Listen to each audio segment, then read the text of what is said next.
Hello बच्चों, how are you all?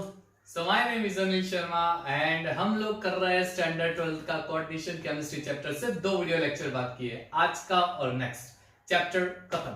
और एक वीडियो लेक्चर में हम लोग कम से कम मैक्सिमम पता नहीं कितना, लेकिन मैक्सिमम एमसीक्यू करने की ट्राई करेंगे, स्पेशल प्रीवियस ईयर क्वेश्चंस लेने की ज्यादा ट्राई करेंगे। तो आज के वीडियो लेक्चर में हम लोग क्या डिस्कस करेंगे? Stability of complex. कॉम्प्लेक्स की स्टेबिलिटी किस तरह से हम लोग डिसाइड कर सकते हैं। चलो, अगर मुझे स्टेबिलिटी डिसाइड करनी है तो दो मेथड है। एक है effective atomic number rule method और दूसरी मेथड है स्टेबिलिटी कांस्टेंट पे से फाइंड आउट कर सकते हो। स्टेबिलिटी कांस्टेंट, इस पे से आप फाइंड आउट कर सकते हो। चलिए, तो हम लोग स्टार्ट करते हैं बिना टाइम वेस्ट किए हुए। EAN rule, effective atomic number rule. EAN जिसे हम बोलते हैं इफेक्टिव एटॉमिक नंबर रूल। ठीक है बच्चों, चलिए, I hope it's not going out of screen. Is that clear everyone? या फाइन, दैट्स वेरी गुड। चलिए, तो इफेक्टिव एटॉमिक नंबर रूल क्या कहता है? कॉम्प्लेक्स कौन सा स्टेबल होता है, ये कहता क्या है? इफेक्टिव एटॉमिक नंबर ये कहता है कि अगर किसी कॉम्प्लेक्स के अंदर सेंट्रल एटम के total number of electrons ligand share करने के बाद जो total number of electron central atom के होते हैं, अगर वो total number of electron becomes equal to the number of electrons equal to the its neighbouring inert gas electronic configuration या nearest inert gas atomic number, अगर उतना हो गया तो वो पूरा कॉम्प्लेक्स स्टेबल है। नहीं समझ में आया? चलिए, आपको थोड़ा राइटिंग करके दिखाता हूं।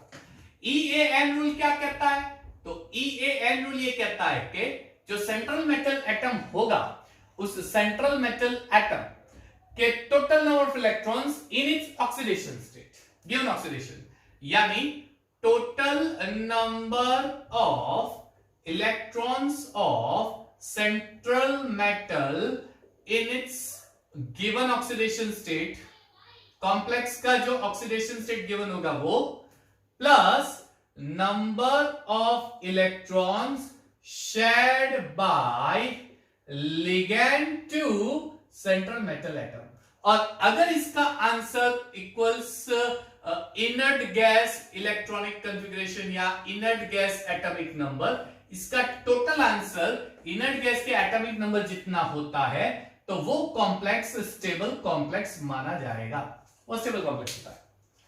Inert gas, central metal atom का जो इनर्ट गैस होता है बच्चों, वो क्या हो जाएगा? या तो वो 36 होगा, या 54 होगा, या 86। 36 यानी क्रिप्टॉन, 54 यानी ज़ेनॉन, 86 यानी रेडॉन हो जाएगा। 3D सीरीज यानी स्कैंडियम से लेके जिंक तक, ठीक है, 3D series. Same way 4D series और 5D सीरीज में टोटल नंबर ऑफ इलेक्ट्रॉन्स अगर इतने होते हैं तो वो कॉम्प्लेक्स स्टेबल कॉम्प्लेक्स हो जाएगा। और टोटल नंबर ऑफ इलेक्ट्रॉन कैसे फाइंड करेंगे? तो जो सेंट्रल मेटल एटम होता है उसके ऑक्सीडेशन स्टेट में टोटल कितने इलेक्ट्रॉन्स हो गए और लिगैंड सेंट्रल मेटल को कितने नंबर ऑफ इलेक्ट्रॉन शेयर कर रहा है, उसके ऊपर से फाइंड आउट कर सकते हो। चलिए, फाइंड कर लेते हैं, कुछ एग्जांपल लेते हैं, फटाफट से एग्जांपल लेते हैं। Number 1, CONH3 6+3। बच्चों, इसकी EAN की वैल्यू फाइंड करो। दिया है मैंने, ये मेथड दी है, फाइंड करो। चलिए, किस तरह से फाइंड करते हैं आपको मैं दिखा देता हूं। चलिए, यहां पे total number of electrons of central metal atom is given oxidation state. तो कोबाल्ट का यहां पे ऑक्सीडेशन स्टेट क्या हो जाएगा? तो कोबाल्ट का होता है कोबाल्ट +3। तो इस ऑक्सीडेशन स्टेट में अब कोबाल्ट के टोटल नंबर ऑफ इलेक्ट्रॉन्स कितने होते हैं? तो सबसे पहली चीज, कोबाल्ट का एटॉमिक नंबर होता है 27, लेकिन ये ऑक्सीडेशन स्टेट +3 है, इसका मतलब उसने 3 इलेक्ट्रॉन घुमा दिए, उसने 3 इलेक्ट्रॉन लूज कर दिए। तो 27 में से 3 माइनस कर दो, कितने बच गए बच्चों? 24। काफी आसान है, यानी ये हो जाएगा 24। यानी कोबाल्ट के ऑक्सीडेशन स्टेट में उसके टोटल नंबर ऑफ इलेक्ट्रॉन कितने हो गए बच्चों? 24। अब लिगैंड कौन सा है? अमोनिया, NH3 लिगैंड है। चलिए, NH3 के टोटल लिगैंड्स कितने? 6। हर एक लिगैंड कितने इलेक्ट्रॉन शेयर करता है? हर एक लिगैंड मैक्सिमम 2 इलेक्ट्रॉन शेयर करेगा। मैक्सिमम 2 इलेक्ट्रॉन शेयर करेगा तो इंटू 2 कर दो, तो ये हो जाएगा 6 2 12। ठीक है, तो अब EAN की वैल्यू फाइंड आउट करो। चलो, EAN की वैल्यू, तो total number of electron in central metal in oxidation state is 24 और लिगैंड के total number of electron is 12, it's 36 which is exactly equal to the atomic number of krypton. Hence ये complex table है. क्यों? इसका जो answer आया वो krypton का एटॉमिक नंबर आया. क्रिप्टॉन क्या है? वो इनर्ट गैस है. स्टेबल है आसान, काफी आसान. एक और कर ले, मजा आ रहा है ना? यस. चलिए तो एक और कर लेते हैं. नंबर 2 आपको दे रहा हूं FeCN6 4 माइनस कॉम्प्लेक्स. चलिए बच्चों, ये मैथड मैंने दे दिए. पॉज करो. 1 2 3 4 स्टार्ट कर दो. चलो क्विक. हो गया? पॉज करके आंसर. चलिए तो देख लेते हैं आपका आंसर आया है नहीं, सही है या गलत. EAN की वैल्यू. Fe का एटॉमिक नंबर कितना होता है बच्चों? वो तो काफी आसान है. Fe जो होता है उसका एटॉमिक नंबर होता है 26. अब ये कॉम्प्लेक्स में Fe का ऑक्सीडेशन स्टेट क्या होगा? आपने ऑलरेडी फाइंड आउट कर लिया होगा. Fe का ऑक्सीडेशन स्टेट होता है +2, तो 26 का हो जाएगा 24. तो पहली चीज है 24. दूसरी चीज लिगैंड्स देखो. लिगैंड्स कितने हैं? 6 है. हर एक लिगैंड कितने इलेक्ट्रॉन शेयर करेगा? 2. तो 6 2 हो जाएगा 12. हो गए total number of electron 36 which is equal to krypton, again nearest to the inert gas. Stable complex. है आसान. एक और करें और ठीक है. चलिए एक और करते हैं. नंबर 3. चलिए नंबर 3 CuCN4 3 माइनस. चलिए CuCN4 3 माइनस. पॉज कर लो बच्चों, इसका आंसर फाइंड कर लो. पॉज करके फटाफट से क्विक. 1 2 3 4 पॉज. हो गया. चलिए तो आंसर देख लेते हैं. EAN की वैल्यू. EAN कॉपर का एटॉमिक नंबर. कॉपर का एटॉमिक नंबर होता है बच्चों बहुत ही आसान है 29. इसमें कॉपर का ऑक्सीडेशन स्टेट क्या हो जाएगा? फाइंड आउट करो. कॉपर का ऑक्सीडेशन स्टेट +1, तो ये हो जाएगा +1. 29 का हो जाएगा 28. तो पहली चीज हो गई 28. दूसरी चीज लिगैंड चेक करो. कौन सा लिगैंड है? CN के कितने लिगैंड है? 4. एक लिगैंड अगर 2 इलेक्ट्रॉन शेयर करेगा तो 4 लिगैंड कितने इलेक्ट्रॉन शेयर करेगा? 4 लिगैंड शेयर करेगा 8 इलेक्ट्रॉन्स. तो 28 + 8 आंसर हो जाएगा 36 which is equal to krypton. Again it is a stable complex. ये सारे एग्जांपल ले लो. स्टेबल कॉम्प्लेक्स है ना? आसान सी चीज, बहुत ही आसान सी चीज है बच्चों. ये काफी आसान है. चलिए एक और ले लेता हूं. नंबर 4 एक और NiCO4 कॉम्प्लेक्स ले ले. चलिए इसकी EN की वैल्यू फाइंड कर लो बच्चों फटाफट से. पॉज करो. 1 2 3 4 पॉज. आंसर क्या है? आंसर 36 आ गया. चलिए देख लेते हैं EAN वैल्यू. चलिए निकल का ऑक्सीडेशन स्टेट क्या है? पहले तो निकल का एटॉमिक नंबर होता है 28. यहां पे निकल, ये पूरा कॉम्प्लेक्स न्यूट्रल कॉम्प्लेक्स है, यानी निकल का ऑक्सीडेशन स्टेट भी हो जाएगा 0. तो 28 का 28 ही रहेगा. अब लिगैंड देखो. कोबाल्ट लिगैंड है. एक लिगैंड 2 इलेक्ट्रॉन शेयर कर सकता है. यहां पे टोटल नंबर ऑफ इलेक्ट्रॉन कितने, सॉरी लिगैंड्स कितने? 4. तो 4 2 जा कितना हो जाएगा? 8, यानी +8 कर देते हैं equal to 36 which is equal to atomic number of krypton. यानी इफेक्टिव एटॉमिक नंबर रूल पे से आप कॉम्प्लेक्स की स्टेबिलिटी के बारे में डिस्कशन कर सकते हो. क्या ये सारे कॉम्प्लेक्स पे अप्लाई हो सकता है? नहीं. कुछ कॉम्प्लेक्स ऐसे भी है जो स्टेबल तो है लेकिन उसका answer is not equal to the atomic number of inert gas. नहीं है, उसका आंसर उतना नहीं आ रहा है, फिर भी वो स्टेबल है. ठीक है. यानी हम लोग बात करने वाले हैं इफेक्टिव एटॉमिक नंबर के कुछ एक्सेप्शनल केस. बढ़िया है. एक्सेप्शनल केस काफी आसान सा है. एक्सेप्शनल केस कौन कौन से होते हैं भैया? पहला हो जाता है NiCN4 2 माइनस. अब इसका फाइंड आउट करो. EAN फाइंड आउट करो. कितना आता है? फाइंड आउट करो. फाइंड आउट करो. हो गया आंसर. क्या आ रहा है? 36 नहीं ना? है ना? देख लो 36 नहीं आएगा. EAN सबसे पहले सेंट्रल मेटल एटम निकल, उसका है 28. गिवन कॉम्प्लेक्स में निकल +2 है तो 28 का हो जाएगा 26. चलिए टोटल नंबर ऑफ लिगैंड्स कितने हैं? 4. एक लिगैंड 2 इलेक्ट्रॉन शेयर करेगा तो 4 कितने करेगा? 4 2 8. कितना हो गया answer? 34. Not equal to krypton yet it is a stable. है ना? ये निकल जा. मुझे फॉलो नहीं करना है, तुझे करना है वो कर ले. मैं तो स्टेबल ही हूं. है ना? मैं तो फॉलो नहीं करूंगा भाई. है ये कॉम्प्लेक्स स्टेबल. है ना? आसान. एक्सेप्शनल केस बोलते हैं. यानी ये एक एक्सेप्शनल केस हो गया. क्या ऐसे और एक्सेप्शनल केस पॉसिबल हो सकते हैं?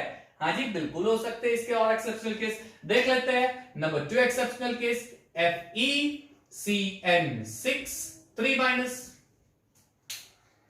बच्चों लोग, बच्चे मन के सच्चे, इसका आंसर फाइंड करेंगे। क्या आएगा मेरे बच्चों, ये आंसर बता दो। क्या आता है, क्या आता है, बोलो बोलो क्या आता है। नहीं आया 36, ऑफ कोर्स नहीं आएगा, है ना। देख लो चलो, EAN रूल। अच्छा Fe एटॉमिक नंबर होता है Fe 26, लेकिन यहाँ पे Fe का ऑक्सीडेशन स्टेट कितना हो जाएगा फाइंड कर लो। Fe का +3 होता है, यानी 26 का हो जाएगा 23। चलिए 6 लिगेंड है, हर एक लिगेंड 2 इलेक्ट्रॉन शेयर करेगा, यानी 6 2 12, आंसर हो गया 34। ओहो, एक से बच गया, एक से बच गया। नर्वस 90s होता है ना, सचिन तेंदुलकर कितनी बार हुआ था आउट नर्वस 90s में, सबसे ज्यादा, है ना। 90 में आके अटक गया, या 35 में आके अटक गया, 36 चाहिए था। Yet it is stable, फिर भी ये स्टेबल है। ऐसे काफी कॉम्प्लेक्स के एग्जांपल आप दे सकते हो, काफी कॉम्प्लेक्स जो स्टेबल तो है, राइट, लेकिन 36 नहीं है। ठीक है, एक और एग्जांपल कर लेते हैं। चलिए MnCN6 लेट्स से 4 माइनस। चलिए En की वैल्यू, Mn का एटॉमिक नंबर होता है 25, यहां पे Mn का ऑक्सीडेशन स्टेट होगा +2, यानी 25 का हो जाएगा 23। EAN वैल्यू इट्स 23 + 12, आंसर हो जाएगा 35, not equal to 36 at stable.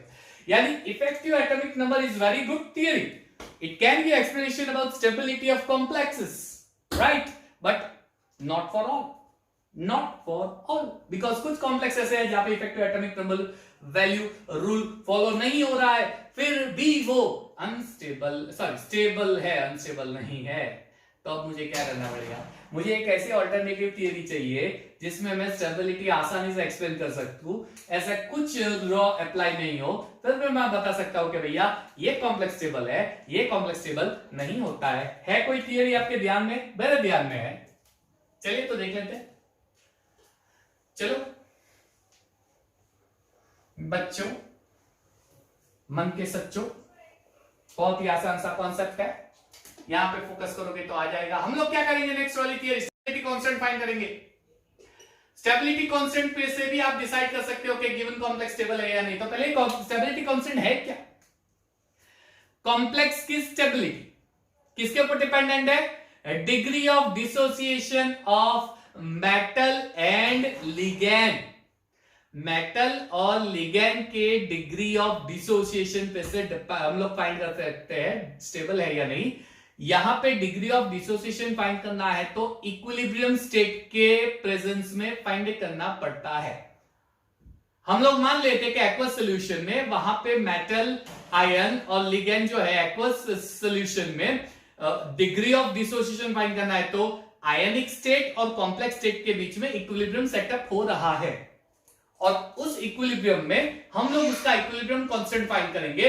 वो इक्विलिब्रियम कांस्टेंट डिसाइड करेगा कि गिवन कॉम्प्लेक्स स्टेबल होगा या नहीं पता चला। कैसे? मुझे खुद को नहीं पता चला है ना, नहीं ऐसा है नहीं। चलिए तो देख लेते बच्चों, देख लो ध्यान से, मैं ये बोल रहा हूं। चलिए Cu+2 कॉपर आयन है, 4NH3 लिगैंड है, ये हो गया डिसोसिएशन वाला पार्ट, ठीक है। अब मैं क्या करता हूं, दोनों का जो कॉम्प्लेक्स है वो लिख देता हूं, यानी CuNH3 4+2, और ये एक्वस स्टेट है and it is in equilibrium. कहने का पॉइंट ये है कि जब मैं इस कॉम्प्लेक्स को पानी में डालूंगा तो उसके कुछ अमाउंट जो है वो डिसोसिएट हो जाते हैं और बाकी का अमाउंट डिसोसिएट नहीं होता, यानी यहां पे इक्विलिब्रियम सेटअप हो जाएगा डिसोसिएटेड पार्ट और अनडिसोसिएटेड पार्ट के बीच में। अब मैं क्या करूंगा, इस इक्वेशन का इक्विलिब्रियम कांस्टेंट फाइंड करूंगा और बताऊंगा कि भैया ये स्टेबल है या नहीं। इक्विलिब्रियम कांस्टेंट को फाइंड करके कैसे फाइंड करते हैं equilibrium constant? Equilibrium chapter, law of chemical equilibrium, law of equilibrium state के इक्विलिब्रियम के सॉल्यूशन इज इक्वल टू, कैसे फाइंड करेंगे? CuNH3 4+2 divided by Cu+2 into NH3 4, इस पे से फाइंड करेंगे। और भैया पॉइंट क्या है पता है? पॉइंट ये कहता है कि Ks की वैल्यू जितनी ज्यादा होगी, greater the value of equilibrium constant Ks, more is the stability. ठीक है, जितनी इसकी वैल्यू ज्यादा होगी उतना वो स्टेबल ज्यादा होगा। जब आप जनरली देखने जाओगे सॉल्यूशन में तो ये 1 स्टेप नहीं है, ये 4 स्टेप में होगा। 4 अमोनिया एक साथ अटैच नहीं होता है, 4 डिफरेंट स्टेप्स में वो कॉम्प्लेक्स बनाता है इक्विलिब्रियम सेटअप में। नहीं समझ में आया, समझ लेते। चलिए एक जनरल इक्वेशन लिख रहा हूं, m + 4l at equilibrium forms Ml4। ये 4 स्टेप रिएक्शन है। Step number 1, m + l at equilibrium gives Ml। Step number 2, Ml + l at equilibrium gives Ml2. Step number 3, Ml2 + l at equilibrium gives Ml3. And last step, step number 4, Ml3 + l at equilibrium gives Ml4. और हर एक step का अपना खुद का एक equilibrium constant होता है। जैसे स्टेप नंबर 1 है तो K1 = Ml4 whole upon m into l. Step number 2, K2 = ml, K1 ml है, ml, ये स्टेप नंबर 1, सॉरी, ये स्टेप नंबर 1 का हो जाएगा, ये step number 2, ml whole upon m, ml2 whole upon ml into l, sorry, I am extremely sorry, step 2। Step 3 का, चलिए K3 की वैल्यू क्या हो जाएगी, ml3 whole upon ml2 into l, and the last step K4 value क्या हो जाएगी, Ml4 का concentration whole upon Ml3 + l। अब मैं क्या करता हूं, हर एक स्टेप का जो कांस्टेंट मिल रहा है उसका product K1 * K2 * K3 * K4 and I'll get a constant that is beta constant. Beta is your stability constant, यानी ये जो स्टेबिलिटी कांस्टेंट है वो है बीटा s। कैसे फाइंड करेंगे, तो ये जितने भी स्टेप क्रिएट करेगा हर एक स्टेप का अपना खुद का इक्विलिब्रियम कांस्टेंट होगा, खुद की प्रॉपर्टी होगी, और जब सारी प्रॉपर्टी को मिला देंगे तब एक बड़ी सी प्रॉपर्टी मिलेगी, है ना। यस, हर एक का इक्विलिब्रियम कांस्टेंट होता है। जब प्रोडक्ट करेंगे तो मुझे काफी बिग वैल्यू मिलेगी। ये तो 4 स्टेप है, किसी में 6 स्टेप होंगे तो हम क्या करेंगे, K1 K2 K3 K4 K5 K6 multiply 10 हो तो K1 K2 K3 K4 K5 10 तक मल्टीप्लाई एक्सेट्रा। सिंपल है, काफी आसान है ना। और जैसे मैंने बताया कि इसकी वैल्यू जितनी ज्यादा होगी उतनी स्टेबिलिटी ज्यादा होगी। और अगर मैं इसका इनवर्स ले लूं, स्टेबिलिटी का, बीटा स्टेबिलिटी का इनवर्स ले लूं, तो मुझे मिलेगा इनस्टेबिलिटी कांस्टेंट, यानी कॉम्प्लेक्स जो है कांस्टेंट नहीं है। तो मुझे क्या करना पड़ेगा, कांस्टेंट की वैल्यू चेक करनी पड़ेगी। जितनी वैल्यू ज्यादा होगी उतनी स्टेबिलिटी ज्यादा, जितनी वैल्यू कम होगी उतनी स्टेबिलिटी कम। सिंपल है। तो आपको देखो एक छोटा सा टेबल दिया गया है, बढ़िया सा टेबल देख रहे हो आप, टेबल में देखो, है ना, 4-5 कॉम्प्लेक्स है, हर एक के k की वैल्यू है, और उसमें ध्यान से देखो Cn के कॉम्प्लेक्स को, कांस्टेंट की वैल्यू काफी ज्यादा है ना, कांस्टेंट यानी Cn के कॉम्प्लेक्स हाईली स्टेबल होते हैं। और Cn कौन सा होता है, स्ट्रॉन्गर लिगेंड, यानी स्ट्रॉन्गर लिगेंड का कॉम्प्लेक्स हाईली स्टेबल कॉम्प्लेक्स होगा। आप ऐसे भी तो बोल सकते हो इन जनरल, यानी कितनी सारी चीजें आ गई स्टेबिलिटी के लिए। Stronger the ligand more is the stability, क्यों, क्योंकि उसकी k की वैल्यू काफी ज्यादा हो जाएगी। सिंपल है, ठीक है बच्चों। तो ये हो गया पूरा लेक्चर आपका स्टेबिलिटी से रिलेटेड। ठीक है, एक वीडियो लेक्चर बाकी रहा है, हमारा पूरा क्वाड्रेशन कंपाउंड चैप्टर खत्म। फिर हम नेक्स्ट चैप्टर लेंगे 12th का, लेकिन पैरेलल हम लोग 11th का भी सिलेबस खत्म करने की ट्राई करेंगे। ठीक है, तो बने रहिएगा मेरे साथ, मेरे वीडियो लेक्चर एंड तक देखते रहिएगा, आपको बहुत ही मजा आने वाला है। बहुत सारे आपको फैक्टर्स में आपको देने वाला हूं जिससे आप जेईई नीट के एमसीक्यूज आसानी से सॉल्व कर सकते हैं। ठीक है, so keep watching me, take care बच्चों, आपका खुद का बहुत ध्यान रखना। Okay, thank you and have a nice time.